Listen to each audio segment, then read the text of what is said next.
बिस्मिल्लाहिर्रहमानिर्रहीम। अस्सलाम वालेकुम नाज़रीन, मैं हूं आपका होस्ट अहमद फवाद। आज तारीख है 28 फरवरी और दिन है जुम्मे का। तीन खबरें आज की व्लॉग में आपके साथ में शेयर करूंगा। इमरान खान साहब को अडयाला जेल से मुंतकिल करने का फैसला कर लिया गया है बनी गाला। इमरान खान साहब को इस हवाले से पैगाम भी पहुंचाया गया है। इमरान खान साहब का जवाब क्या था, कुछ एक्सक्लूसिव डिटेल्स इस हवाले से आपके साथ में शेयर करूंगा। दूसरे नंबर पर नाज़रीन, ट्रंप ने शट अप कॉल दे दी है। बरतानिया के जरिए ट्रंप को राम करने की कोशिश की गई कि हो सकता है कि मौजूदा जो रजीम है इसको कोई रिलीफ मिल जाए, लेकिन बरतानिया को भी साफ साफ इनकार कर दिया है ट्रंप ने। बल्कि मैं आपको कहूं कि एक जिल्लत अमेज़ ये इनकार था जो कि किया गया। इस पर भी कुछ तफसीलात आपके साथ में शेयर करूंगा। और आखिर में जी, अमेरिका में आर्मी चीफ पर पाबंदी से मुतल्लिक क्या कुछ डेवलपमेंट्स हो रही हैं, इस पर भी कुछ तफसीलात आपके साथ में शेयर करूंगा। जो विल्सन एक बिल पेश करने जा रहे हैं, इस बिल को पेश करने से पहले वो अपने आप को स्ट्रॉन्ग कर रहे हैं, अपनी जो लॉबी है उसको स्ट्रॉन्ग कर रहे हैं कि जब ये बिल पेश हो तो ये बिल पास भी हो। इस पर कुछ एक्सक्लूसिव डिटेल्स हैं, वो भी आपके साथ में शेयर करूंगा। सबसे पहले तो जी आपको बताता चलूं कि इमरान खान साहब को एक नई ऑफर की गई है और इस ऑफर में इमरान खान साहब से कहा गया है कि हम आपको बनी गाला शिफ्ट कर देते हैं, अडयाला जेल से निकाल देते हैं और आपकी पार्टी को भी मुबहम किस्म की जो इजाज़त है वो दे दी जाएगी कि आप जो है वो अपनी पॉलिटिकल जो सरगर्मियां हैं वो कर दें। और इससे पहले जो सियासी ड्राइंग रूम्स हैं वहाँ पर यहाँ तक भी चीज़ें डिस्कस हुई जी कि मौजूदा जो चुनतखब हुकूमत है ये अब नहीं चल सकती, अबूरी सेटअप लाया जाए और 6 महीने के बाद यानी कि नवंबर के बाद नए जो इलेक्शंस हैं वो करवा दिए जाएं। और इस पर अपोजिशन को भी राज़ी आलमोस्ट कर लिया गया है। इस पर इमरान खान साहब का जवाब आया है।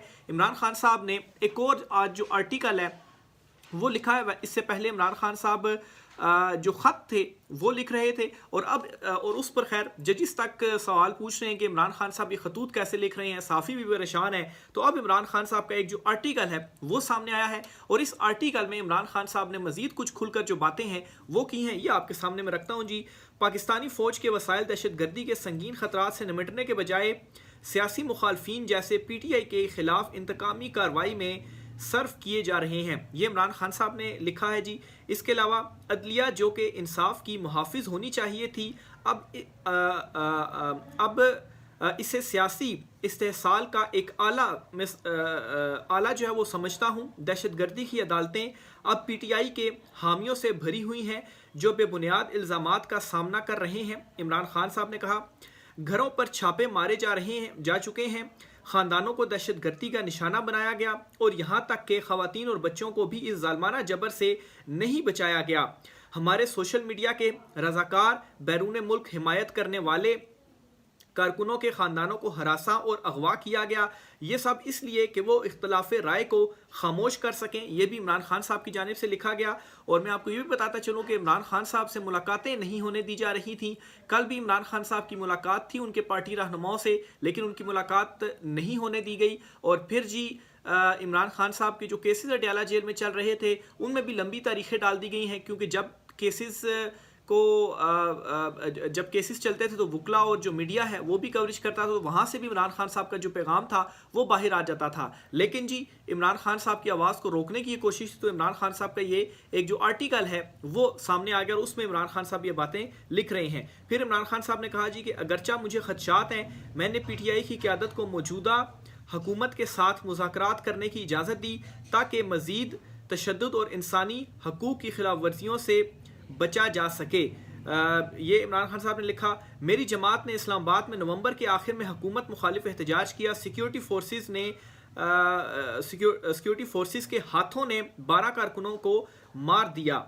अच्छा, फिर जी इमरान खान साहब ने उस डील के हवाले से भी बता दिया जो मुख्तलिफ औकात में मैं भी आपके साथ इत्तलात शेयर करता था। खान साहब ने कहा कि मुझे घर में नज़रबंदी की जो पेशकश है वो की गई थी और बदले में कहा गया कि PTI के लिए मुबहम सियासी जगह की इजाज़त देने की पेशकश हुई, लेकिन मैंने इसे मुकम्मल तौर पर मुस्तरद कर दिया है। तो क्या जी अगर इमरान खान साहब मान जाते, वो बनी गाला चले जाते, PTI को कुछ इजाज़त मिल जाती, यहाँ से जी 6 महीने का बुरी सेटअप और फिर उसके बाद नए इलेक्शन और नए इलेक्शन के बाद दोबारा से जो सिस्टम आना था, क्योंकि वो बगैर किसी तरमीम के वापस हुए और यही जो सिस्टम था, इसी सिस्टम में नए इलेक्शन होने थे, तो फिर से फॉर्म 47 पर ही जो चुनतखब हुकूमत बननी थी, तो इसका फ़ायदा क्या होना था। इमरान खान साहब ने तो ये कहा है कि तरमीम सारी वापस हों और फिर उसके बाद मैंडेट वापस हो तो तब जो बात है वो आगे चल सकती है, बात बन सकती है। ये नहीं हो सकता कि इस तरीके से हो और आप जो डील मांग रहे हैं वो आपको दे दी जाए। तरामीम वापस हों और उसके बाद मैंडेट की जो वापसी है वो होनी चाहिए। फिर जी सियासी इख्तलाफात को अब रियासत दुश्मन की सरगर्मी समझा जा रहा है, जिसकी सजा ज़बरदस्ती, गुमशुदगी और जालमाना दहशतगर्दी के कवानीन हैं। पाकिस्तान में जमहूरियत के आखिरी निशानात तकरीबन मिट चुके हैं। पार्लियामेंट के अलावा यह भी ज़रूरी है कि पाकिस्तान के army chief general Asim Munir फ़ौज की आइनी हदूद का एहतराम करें। सिर्फ इसी सूरत में पाकिस्तान एक हकीकी जमहूरी निज़ाम के तहत तरक्की कर सकता है। तारीख ने यह साबित किया है कि पाकिस्तान में आमराना हुकूमतें आर्जी होती हैं, लेकिन जो नुकसान वो पहुंचाती हैं वो नस्लों तक बरकरार रहता है और इनके असरात इससे ज़्यादा देर तक रहते हैं। आखिर में जी इमरान खान साहब ने ट्रंप को जो मुबारकबाद है वो पेश की है। खान साहब ने कहा है जी कि डोनाल्ड ट्रंप को मुबारकबाद पेश करता हूँ। हम इन की इंतज़ामिया से तवक्को रखते हैं कि वो जमहूरी असूलों, इंसानी हकूक़ और कानून की हुक्मरानी की हिमायत करेगी, ख़ास तौर पर इन खतूत में जहाँ अमराना हुक्मरानी इन कदरों को ख़त्म करने इन खितों में खतूत का इन खितों में जहाँ अमराना हुक्मरानी इन कदरों को ख़त्म करने की जो धमकियां हैं वो देती है। तो ये एक और जो पैगाम है जी वो इमरान खान साहब का सामने आ गया है। अब बहुत सारे सवालात ये भी उठ रहे हैं कि इमरान खान साहब ने एक मरतबा फिर से शायद कह दिया जी कि ट्रंप को कि वो उनको छुड़वा सकते हैं इन बिटवीन द लाइंस, तो फिर इसका यही मतलब बनता है। तो इमरान खान साहब तो कहते हैं जी कि हमने अमरीकी गुलामी से निकलना है। तो मसला इस वक्त ये है कि अगर कोई तब्दीली आनी है तो ये जो आलमी सतह पर तब्दीलियां आ रही हैं इसी के नतीजे में ही पाकिस्तान के अंदर जो तब्दीली है वो आ सकती है। अदरवाइज इंटरनली एक तो निज़ाम को कंट्रोल कर लिया गया है और दूसरा जो सूरत बन सकती है वो ये हो सकती है कि कोई 15-20 लाख लोग जो हैं वो सड़कों पर निकल जाएं और फिर उसके बाद ये जो निज़ाम है ये गिर सकता है। अदरवाइज़ तो हमने देखा कि इमरान खान साहब ने भी अच्छा जो क्राउड है वो निकालने में कामयाब हुए, लेकिन वैसी बात है वो 15-20 लाख तो नहीं था।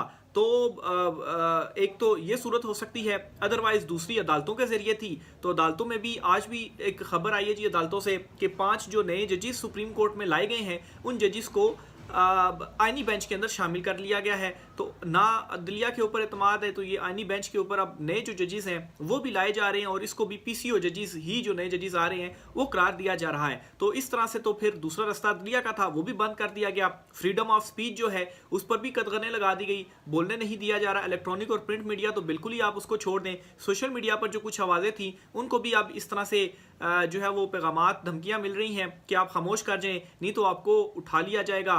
तो ये सोशल मीडिया के साथ किया जा रहा है। बैरूने मुल्क जो कुछ ओवरसीज़ हैं दर्द दिल रखने वाला पाकिस्तान का उसमें से बहुत सारे लोगों के ऊपर कुछ एतराज़ात भी हैं। चलें उन लोगों की हम बात नहीं करते, लेकिन बहुत सारे जो लोग हैं वो व्लॉग्स वगैरह भी करते हैं। उसमें आप शहबाज गिल को भी अगर देख लें वो जो है वो व्लॉग कर रहे होते हैं, उनके ऊपर भी मुख्तलिफ किस्म के एतराज़ात अपनी जगह, लेकिन वो लोग जो है वो बोल रहे हैं। चले उन ममालिक में बोलने की आज़ादी है, लेकिन पाकिस्तान के अंदर तो इस किस्म की जो सूरत हाल है वो बनी हुई है। तो बहरहाल जी ये सारी चीज़ें इमरान खान साहब ने एक मरतबा फिर से अपना जो पैगाम है वो पहुँचा दिया है और इस डील के ऊपर इनकार कर दिया है कि उन्हें बनी गाला जो है वो शिफ्ट कर दिया जाएगा।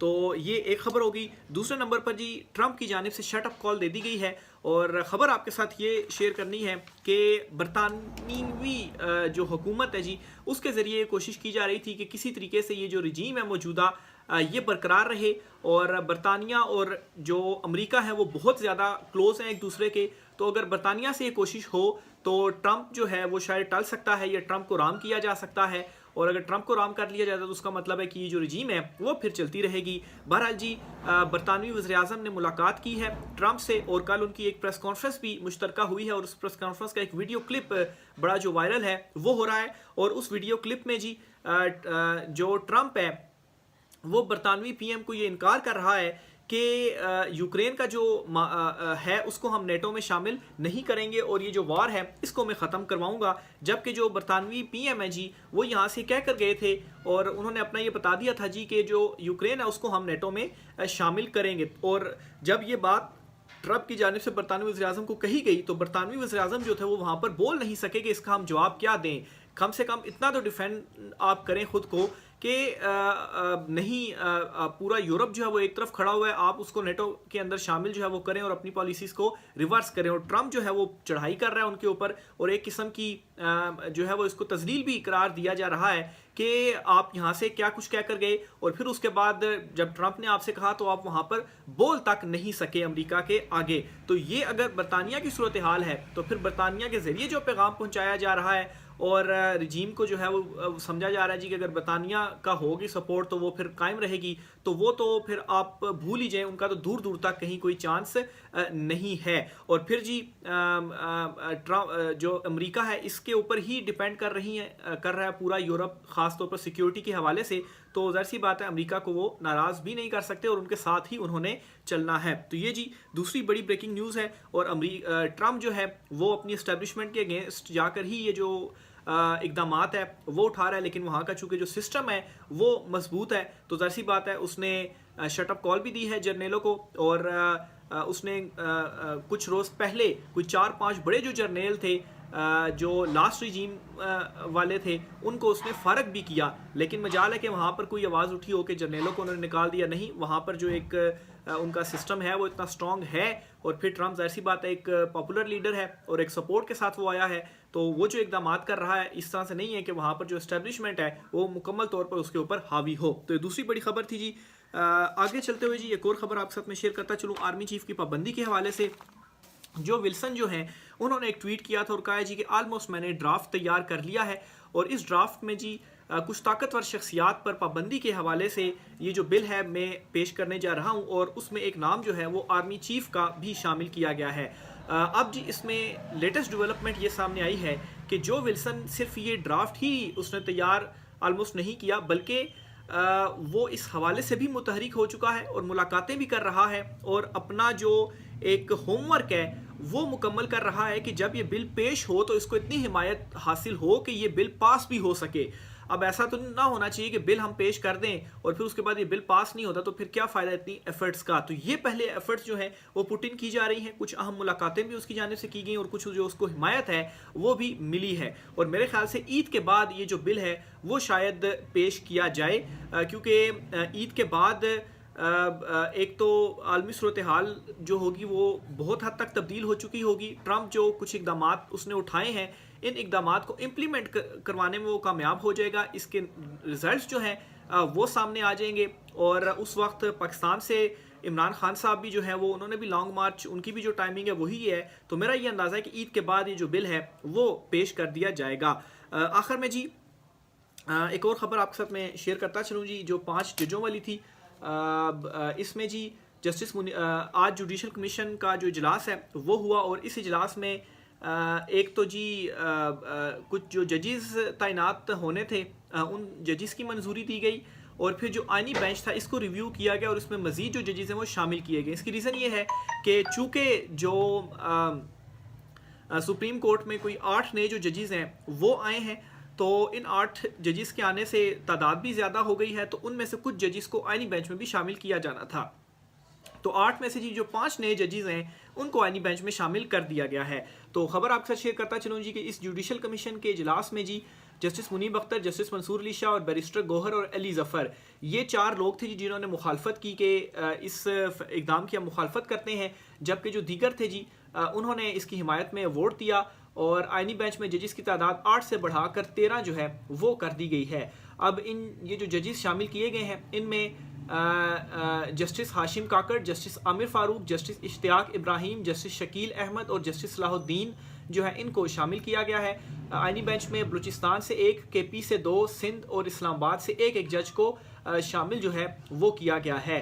तो ये जी जुडिशल कमीशन इजलास में कुछ जो फैसले हैं वो हुए हैं। फिर इसके अलावा जी कुछ जो नए जजेस हैं सिंध हाई कोर्ट के आइनी बेंच में जस्टिस रियाजत सहर, जस्टिस निसार अहमद और जस्टिस अब्दुल हामिद को शामिल किया गया। अच्छा, चूँकि हाई कोर्ट्स के भी सिंध हाई कोर्ट में भी जो आइनी बेंच बनाया हुआ तो उसमें भी जजेस को शामिल किया गया, उसके जो फैसले हैं वो भी यहीं पर ही हुए हैं। तो ये जी कुछ अहम तरीन डिटेल्स थी। आखिर में जी ये जो ट्रंप और जो बरतानवी वज़ीर-ए-आज़म है इनकी जो मुलाकात हुई है इसकी भी मैं मुश्तरका प्रेस कॉन्फ्रेंस का जो एलामिया है वो मुख्तसर साहब के साथ पढ़ देता हूँ जी। ट्रंप ने बरतानवी वज़ीर-ए-आज़म की तरफ से यूक्रेन के लिए मज़ीद फ़ौजी इमदाद की दरख्वास्त को मुस्तरद कर दिया। अमरीका के साथ यूक्रेन का मादनियात का मुआहिदा ही कैफ के लिए रूस के खिलाफ हिफाजती ज़मानत है, ये अमरीकी सदर की जानिब से जो है वो कहा गया है और उन्हें नेटो में भी शामिल करने से ट्रंप की जानिब से इनकार किया गया और उनकी दरख्वास्त मुस्तरद की गई है। राय का साथ कीजिएगा। आज की व्लॉग से इतना ही, इजाज़त दीजिए, अल्लाह हाफ़िज़।